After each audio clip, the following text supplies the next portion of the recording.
Hello à tous, bonjour et je suis super content de vous retrouver dans Les Survivants du Burnout aujourd'hui avec Estelle. Estelle qui nous a fait le plaisir de venir raconter un petit peu son parcours de burnouté, d'ex-burnouté. Estelle, bienvenue. Peux-tu te présenter rapidement s'il te plaît? Oui, bonjour. Donc, mon nom, c'est Estelle. J'ai suivi le programme Quick Change. J'ai fait un burn-out, pas juste par rapport au travail, mais aussi parce que je suis maman de deux jeunes enfants, 4 ans et 2 ans. Donc, cumulation de fatigue. J'ai pas pris le temps de savoir comment prendre soin de moi, en fait, avec l'éducation que j'ai eue, tout ça, mon enfance. Donc, le programme m'a vraiment permis de Top, bon, écoute, changer. on va en parler et je suis justement super Ouais, content que tu sois là parce que tu sais, souvent on a des personnes qui nous parlent du burn-out professionnel.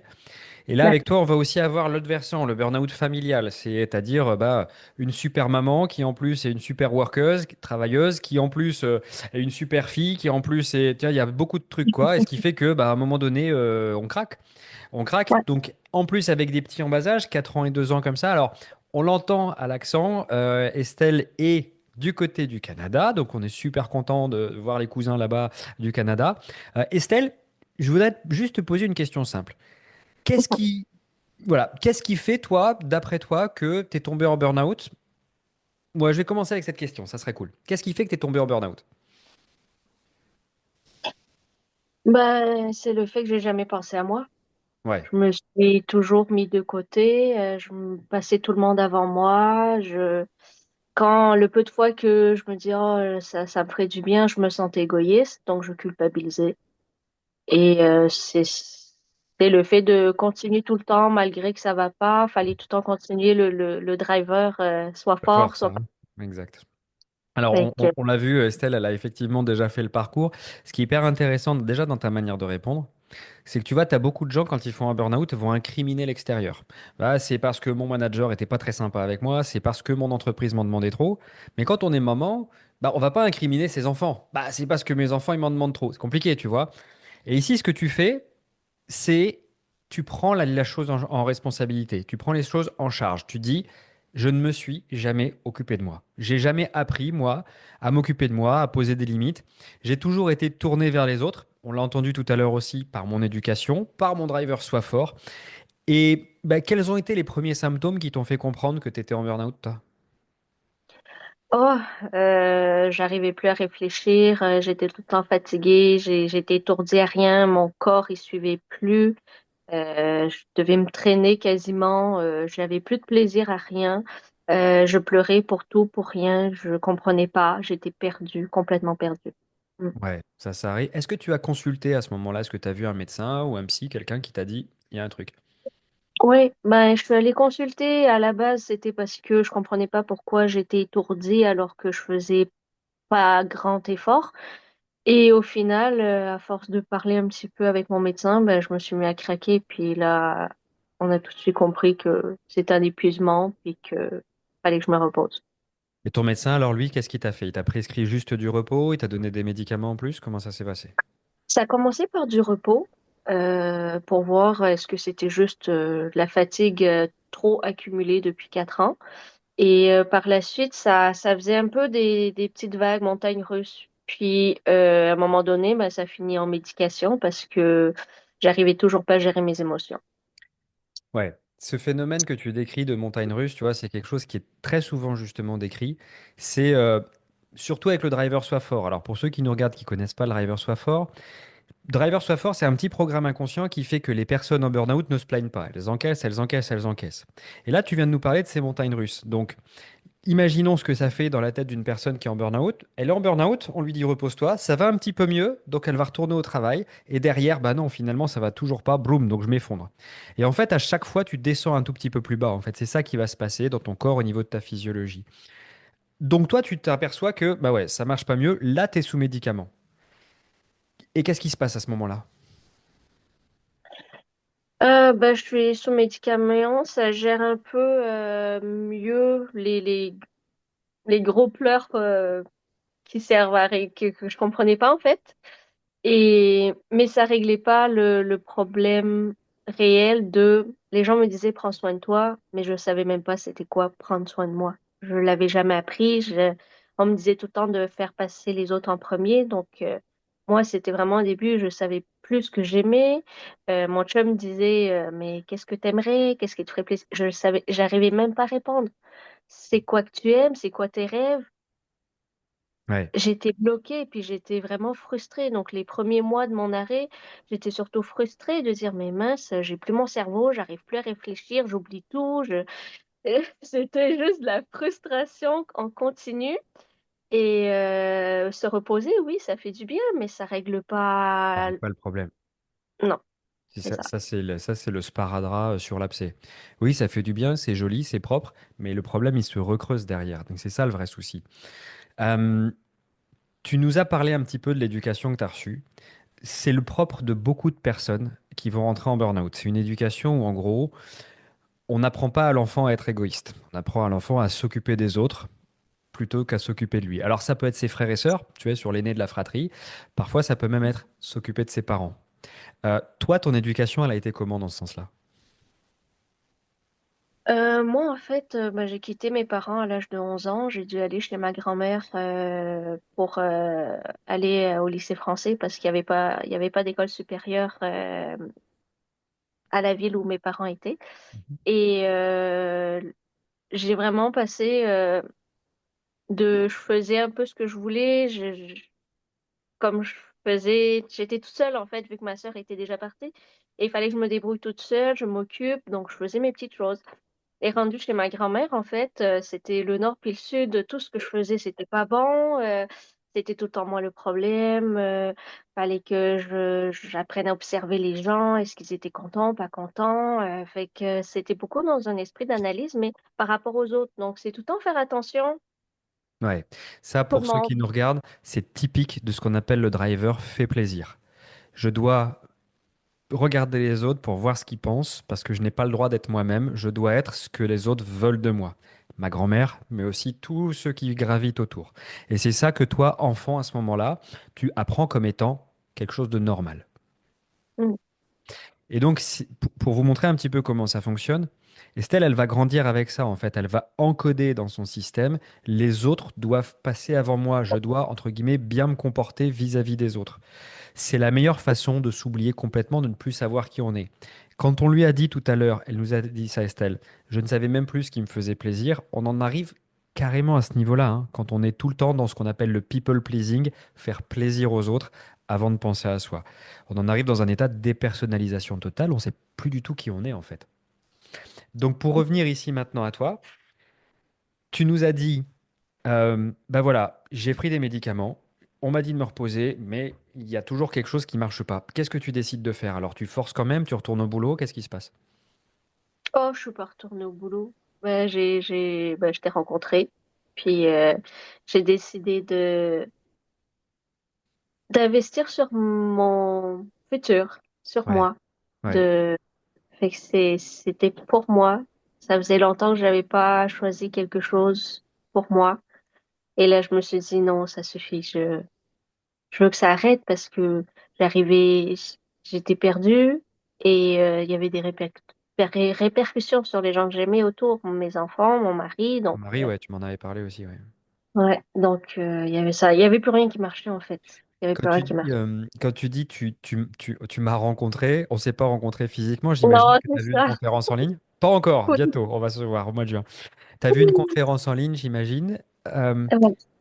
Moi, je me pose toujours la question, et je pose toujours la question aux personnes comme ça que j'interviewe, qu'est-ce qui te fait dire c'est pas un gourou?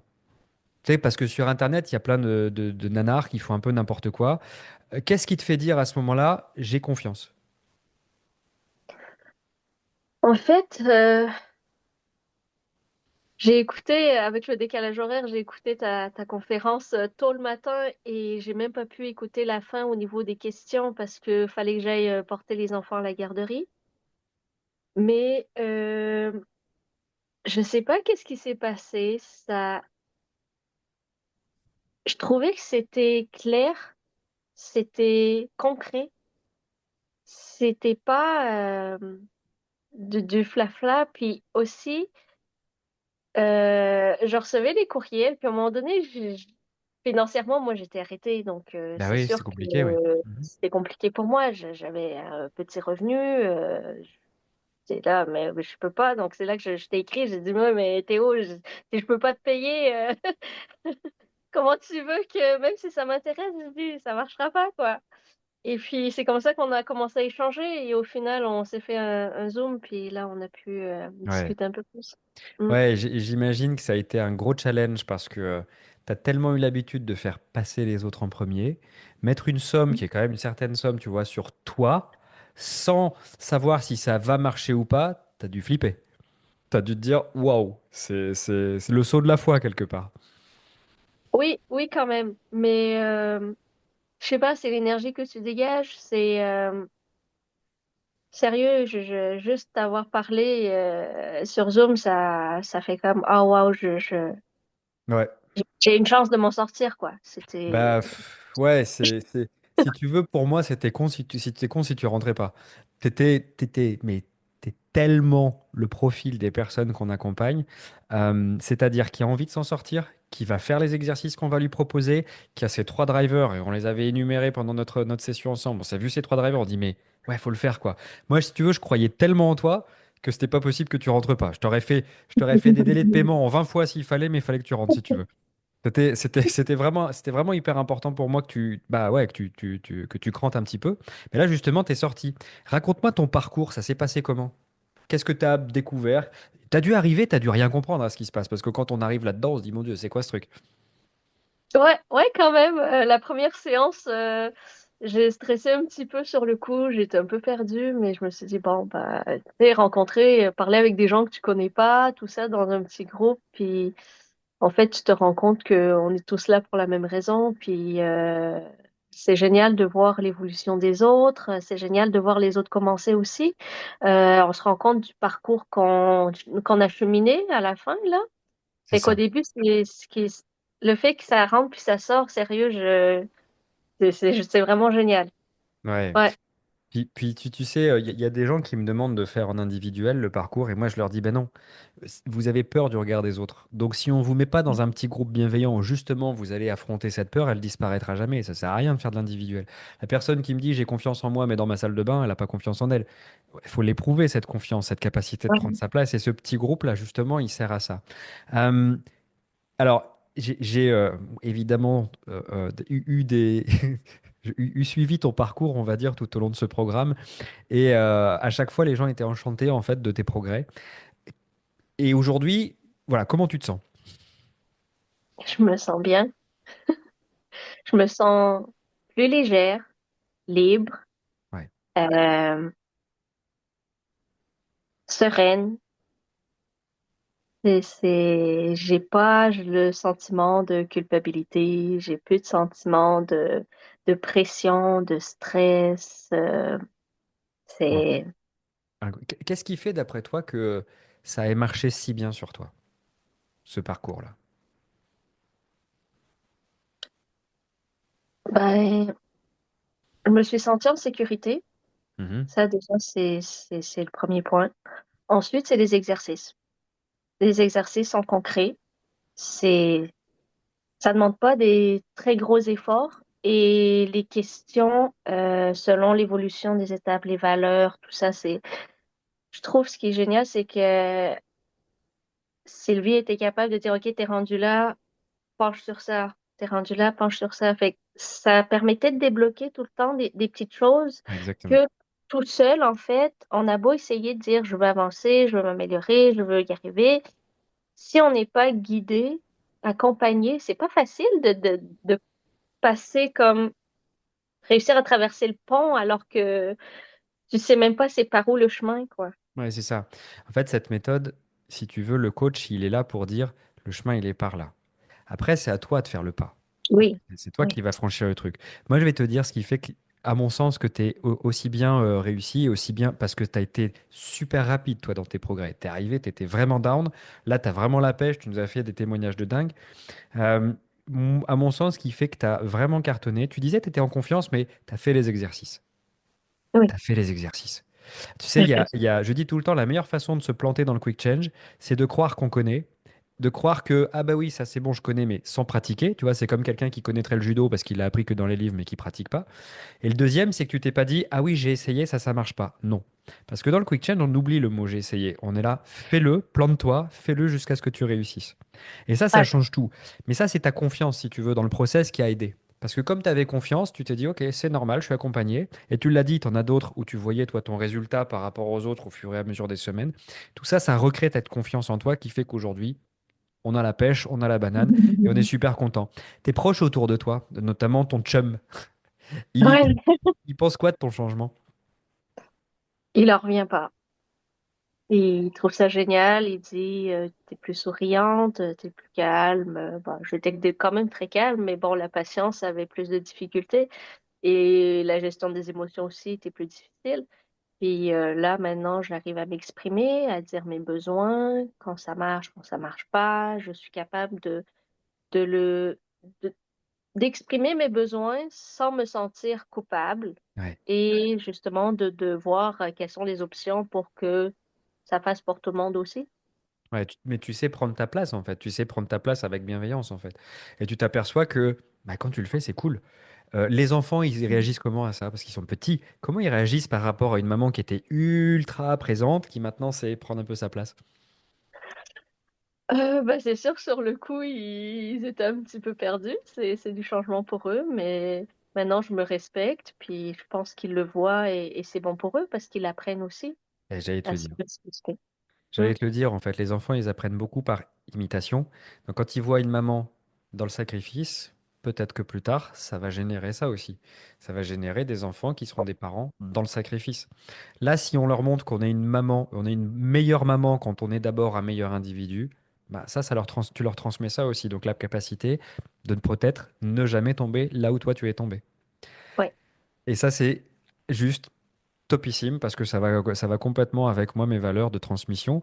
Et je suis très content que tu m'aies dit ça de ton mari parce que en général, moi, je suis pas le copain des maris. Ouais, ma femme, elle disait oui à tout, maintenant elle dit non, tu sais. Donc là que tu me dis ça, surtout sur un bûcheron québécois, je suis très content. Parce que vu la différence de gabarit entre lui et moi, ça va être très bien. Non, je suis super content. Et merci vraiment de ta confiance. J'ai toujours une question traditionnelle. C'est Mhm. quelqu'un qui connaît pas le quick change, tu lui dirais, et qui hésite, tu lui dirais quoi, toi? Je lui dirais fonce. Ouais. Je dirais fonce. Tu vas te sentir bien après. C'est rien de mieux que de se sentir léger, de, de se prendre en considération, puis surtout de se respecter. On est des êtres humains et pourquoi que notre vie vaut moins que celle d'un autre? Quand Je tu regardes pense. l'investissement par rapport à ta vie aujourd'hui, c'était beaucoup ou pas? Pardon? Quand tu regardes l'investissement financier par rapport aux bénéfices que tu as aujourd'hui et pour le reste de ta vie, c'était beaucoup ou pas? Non, ça c'est sérieux, ça vaut la peine. Yes, Faut le faire, faut le yes. faire. Ça change, ça va changer le reste pour la suite. Puis dans mon groupe, il y a de tous les âges. Puis les retraités, ils me regardent, ils disent, ah, c'est génial de voir les jeunes justement investir là-dedans parce qu'ils disent le temps que vous allez sauver sur le reste des années, c'est Tu sais, une fois, j'ai eu une personne comme ça que j'ai interviewée. Je pense qu'elle est dans la page où il y a toutes les interviews. Elle disait, à l'époque, le quick change, ça remonte, hein, ça faisait en 10 semaines et pas 12 semaines. Elle a dit, en 10 semaines, tu as fait plus que 10 ans avec plein de thérapeutes. Bah, c'est juste comme tu le dis, on met les choses aux bons endroits. On fait pas 10 000 choses, on en fait que quelques-unes, mais on les fait aux bons endroits, au bon moment. Et on est ultra spécialisé, si tu veux, là-dessus. Donc, on va pas te faire passer par des chemins qui servent à rien juste pour t'occuper ton temps. Et comme toi, tu l'as fait vraiment avec enfin, présence, assiduité, ok, bah voilà les résultats. Et je pense que c'est ouf pour les gens qui nous écoutent de te voir. Ce qui est marrant aussi, c'est que tu nous dis, et moi ça me surprend, mais on a de plus en plus de personnes qui sont retraitées aussi, qui viennent faire le quick change. T'as vu ça, toi? Oui, j'ai vu ça. J'ai C'est, vu ça. c'est, c'est des personnes qui nous disent, bah, j'ai été au service des autres pendant des années, et là j'ai beaucoup de temps, je sais pas quoi faire en fait. On se retrouve Arrête. dans la même histoire. C'est plus un Je sais pas si c'est un vrai burn-out qu'un bore-out, ils s'ennuient, ils savent plus qui ils sont, mais on est dans les mêmes symptômes, dépersonnalisation, on est dans les mêmes origines. driver soit fort, fait plaisir et soit parfait qui sont là. Et on en a de plus en plus, c'est marrant, c'est très marrant. Moi, je voudrais vraiment te remercier pour ton parcours parce que nous, on prend toujours plaisir, si tu veux, à accompagner des personnes comme toi. C'est sûr qu'une personne qui est observante, qui semaine après semaine, on voit la patate qui remonte comme ça, ben ouais, on adore. Donc, ouais, vraiment merci pour ta confiance parce que je sais que moi, très souvent, je passe pour le gourou d'Internet et on avait eu un super appel, je me souviens, la toute première fois, il y a un peu plus de 4 mois maintenant. Et plein de belles choses pour la suite, vraiment. Je vais te laisser le mot de la fin pour dire au revoir à nos auditeurs. Ben, merci à tous, puis allez-y, faites-le. Ça va changer votre vie, sérieusement. Il n'y a rien à dire, c'est wow. Wow. Eh ben voilà. Merci Bah, top. Théo, merci pour ton programme, puis pour ta présence sérieuse, c'est magique. Ben, c'est précieux. Il n'y a pas de mots. On se fera des câlins quand je viendrai à Québec. C'est bon. Bye. Je te dis à bientôt. À bientôt. Merci Estelle. Ciao, ciao. Bye. Salut.